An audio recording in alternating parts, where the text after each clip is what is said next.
क्या होगा अगर शहर का सबसे समझदार दिमाग किसी वैज्ञानिक के पास नहीं बल्कि उस व्यक्ति के पास हो जो आपके दफ्तर की सफाई करता है। मिलिए मॉर्गन से, एक सिंगल माँ जिसके पास एक गहरा राज है। उसका IQ 160 है। वह पुलिस स्टेशन में फर्श साफ करती है, लेकिन उसका दिमाग ऐसी चीजें देख लेता है जो कोई और नहीं देख पाता। जब एक हाई प्रोफाइल मर्डर केस अटक जाता है तो वही है जो नकली सबूत, छुपे हुए सुराग और सामने छिपे हत्यारे को पहचानती है। लेकिन क्या उसकी बुद्धिमत्ता एक जान बचा सकती है और एक दशकों पुराने रहस्य को सुलझा सकती है जो उसके दिल के बहुत करीब है? एक ऐसी महिला की कहानी के लिए तैयार हो जाइए जो साबित करती है कि असली बुद्धिमत्ता कहीं भी मिल सकती है। मॉर्गन कोई आम हीरो नहीं है। वह एक सिंगल माँ है जो अपनी बेटी की परवरिश के लिए मेहनत करती है और उसका काम एक पुलिस स्टेशन के फर्श को साफ करना है। लेकिन उसकी शांत और साधारण सी पहचान के पीछे एक बड़ा राज छिपा है। उसका IQ 160 है। उसका दिमाग एक सुपर कंप्यूटर की तरह काम करता है जो उन छोटी छोटी डिटेल्स को भी समझ लेता है जिन्हें बाकी सब लोग नजरअंदाज कर देते हैं। यह सिर्फ एक नौकरी नहीं है,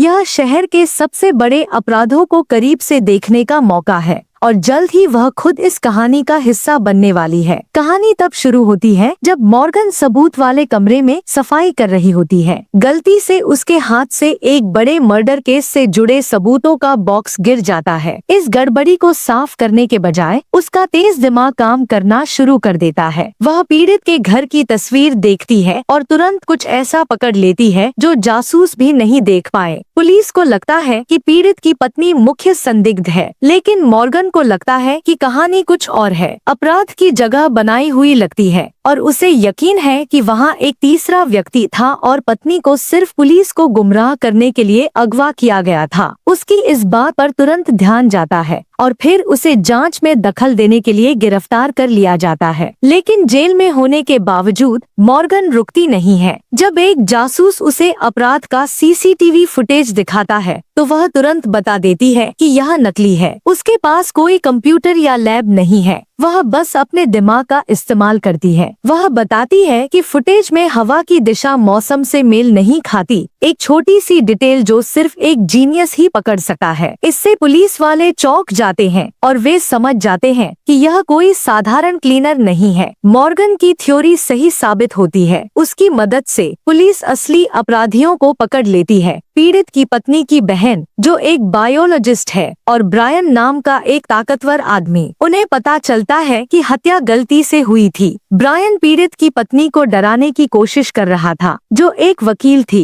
ताकि वह उसके खिलाफ कोई केस न ले। लेकिन उनकी बहस बिगड़ गई और पीड़ित को गोली लग गई। मॉर्गन के दिमाग का कमाल देखिए। वे लापता पत्नी को ढूंढ लेते हैं और असली हत्यारों को गिरफ्तार कर लेते हैं। इस शानदार प्रदर्शन के बाद पुलिस चीफ मॉर्गन को एक जासूस बनने का ऑफर देते हैं। पहले तो वह मना कर देती है। वह सिर्फ एक आम माँ की तरह अपनी बेटी के साथ समय बिताना चाहती है, लेकिन उसके पास अपराध सुलझाने की एक बहुत ही निजी वजह है। 15 साल पहले उसके पति लापता हो गए थे और उनका केस ठंडा पड़ गया था। वह जासूस की नौकरी इस शर्त पर लेती है कि पुलिस उसके पति को ढूंढने में उसकी मदद करेगी। एक जासूस के रूप में मॉर्गन की नई जिंदगी बहुत रोमांचक है। वह एक के बाद एक केस सुलझाती जाती है और हर केस से साबित होता है कि उसके तरीके पारंपरिक पुलिस काम से ज्यादा असरदार हैं। जासूस के रूप में उसका पहला केस 2 लड़कियों के लापता होने का है जिनके पिता की हत्या हो चुकी है। पुलिस वाले हैरान हैं, लेकिन मॉर्गन को एक पैटर्न दिखता है। वह समझ जाती है कि लड़कियों के दादा ने उनके पिता को मारने के लिए किसी को काम पर रखा था और अब लड़कियों की मां को फिरौती के लिए कॉल आ रहे हैं। उसकी सोच एकदम सही साबित होती है। अपने नए पार्टनर जासूस कैरिक के साथ मिलकर मॉर्गन मां को फिरौती देने में मदद करती है, लेकिन अपहरणकर्ता पैसे लेकर भाग जाता है। यह निराशा और लाचारी का पल है, लेकिन मॉर्गन हार नहीं मानती। वह फिर से एक छोटी सी डिटेल का इस्तेमाल करती है। एक खास रेडियो शो जो अपहरणकर्ता अपनी कार में सुन रहा था, ताकि उसे ट्रैक कर सके। वह और कैरिक समय के खिलाफ दौड़ते हैं और एक दिल दहला देने वाले सीन में वे लड़कियों को ढूंढ लेते हैं और उन्हें सुरक्षित घर ले आते हैं। जब आपको लगता है कि चीजें इससे ज्यादा नाटकीय नहीं हो सकती, तो मॉर्गन को अपनी सबसे बड़ी चुनौती का सामना करना पड़ता है, एक बंधक बनाने की स्थिति। 2 सैन्य अधिकारी पुलिस स्टेशन को बंधक बना लेते हैं और मांग करते हैं कि पुलिस उनके दोस्त की बेगुनाही साबित करे, जिसे हत्या के लिए गलत तरीके से गिरफ्तार किया गया था। खतरा बहुत बड़ा है और मॉर्गन उसी इमारत में फंसी हुई है जिसे वह कभी साफ करती थी। वह अब एक जासूस है, लेकिन वह अभी भी अपनी तेज नजरों पर और एक लापता टुकड़े को खोजने की अपनी क्षमता पर भरोसा करती है। वह समझती है कि अपराध की जगह से एक महत्वपूर्ण कागज गायब है। वह पीड़ित का फोन और लैपटॉप लेती है और एक डिजिटल शेरलॉक होम्स की तरह वह उसके कदमों का पता लगाती है। यह पता चलता है कि वह एक बड़े ड्रग केस की जांच कर रहा था। उसे पीड़ित द्वारा खरीदा गया एक ट्रैकिंग डिवाइस मिलता है और उसका इस्तेमाल हत्यारे का पता लगाने के लिए करती है। एक साहसी पल में मॉर्गन बंधक बनाने वालों का सामना करती है और बताती है कि उनके बम नकली हैं। स्थिति शांत हो जाती है और अधिकारियों को गिरफ्तार कर लिया जाता है, लेकिन मॉर्गन का काम अभी शुरू हुआ है। इसके बाद पुलिस को मॉर्गन के लिए सबसे महत्वपूर्ण केस में एक बड़ी सफलता मिलती है, उसके पति का लापता होना। उन्हें एक आदमी मिलता है जो उसके पति के लापता होने से पहले उनसे अक्सर मिलता था। वह आदमी बात करने के लिए तैयार हो जाता है, लेकिन सिर्फ अपने भतीजे को जेल से छुड़वाने के बदले में। मॉर्गन एक नए भावनात्मक सफर की दहलीज पर है और उसके पति का रहस्य जल्द ही सामने आने वाला है। एपिसोड इस चौंकाने वाली खबर के साथ खत्म होता है कि उसका पति अभी भी जिंदा है, जो एक नए सीजन के लिए सबसे बड़ा रहस्य छोड़ जाता है। यह एक ऐसी महिला की कहानी है जिसे हर कोई कम आंकता है, लेकिन जो अपनी बुद्धिमत्ता और हिम्मत का इस्तेमाल अपराधों को सुलझाने और न्याय के लिए लड़ने के लिए करती है। और यह सब कुछ करते हुए वह उस व्यक्ति की तलाश कर रही है जिसे वह सबसे ज्यादा प्यार करती है। यह एक शक्तिशाली और भावनात्मक सफर है जो साबित करता है कि आप हीरो हो सकते हैं, भले ही आप बस दूसरों के बाद सफाई कर रहे हों। दोस्तों, अगर वीडियो पसंद आया हो तो एक लाइक तो बनता है, और हाँ, सब्सक्राइब बटन दबाकर घंटी वाला आइकन भी जरूर दबा देना ताकि आपको हमारे नए वीडियो सबसे पहले मिले। अपने दोस्तों के साथ शेयर करना मत भूलना और कमेंट करके बताना कि आपको वीडियो का कौन सा हिस्सा सबसे ज्यादा अच्छा लगा। आपका छोटा सा सपोर्ट हमारे लिए बहुत बड़ी मोटिवेशन है।